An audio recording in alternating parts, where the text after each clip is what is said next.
जिंदाबाद।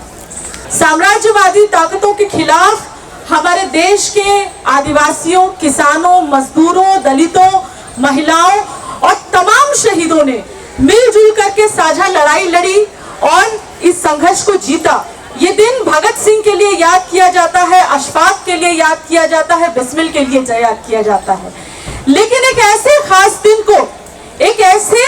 खास दिन को हमारे देश की सरकार ने एक डे ऑफ शेम के तौर पर बदल दिया कि उस दिन हमने देखा कि गोधरा के अंदर जो दंगा हुआ था, जिस तरीके से हमने देखा कि गिलगित बानो के पूरे मामले में किस तरीके से 11 लोगों को छोड़ दिया गया और ये कह करके छोड़ा गया कि वो संस्कारी ब्राह्मण थे। ये कह करके छोड़ा गया और सिर्फ छोड़ा ही नहीं गया, बाकायदे फूल, माला और तिलक से उनका स्वागत किया गया। मुझे लगता है कि ये बेहद ही शर्मनाक है। ये हमारे देश के अंदर एक बड़ा मैसेज देता है कि हमारे देश के अंदर महिलाएं सुरक्षित नहीं है। ठीक उसी समय जब प्रधानमंत्री जी भाषण में, हालांकि अधिकतर समय वो झूठ ही बोलते हैं, बड़ी बड़ी बातें कर रहे थे, कह रहे थे कि अगर देश का विकास होना है तो महिलाओं का सम्मान देना होगा। और उनके ही होम स्टेट में हम देखते हैं कि इस तरह की शर्मनाक घटना होती है। यही इनके आजादी के अमृत महोत्सव का पैगाम है कि देश के अंदर महिलाएं, दलित, मुसलमान सुरक्षित नहीं है।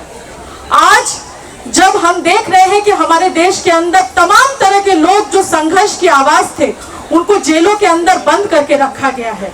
हमारे देश के अंदर कई मुसलमान, कई महिलाएं, कई दलित, कई आदिवासी अपनी जमीनें बचाते हुए, संघर्ष बचाते हुए, इस देश को बचाते हुए जेलों के अंदर बंद है। उस समय उनके बारे में कोई बात नहीं होती, उनको छोड़ने के बारे में कोई बात नहीं होती, बल्कि उन लोगों को छोड़ा जाता है जो लोग हम देखते हैं कि इस तरह के अपराध, इस तरह के रेप जैसे जघन्य अपराध के अपराधी हैं।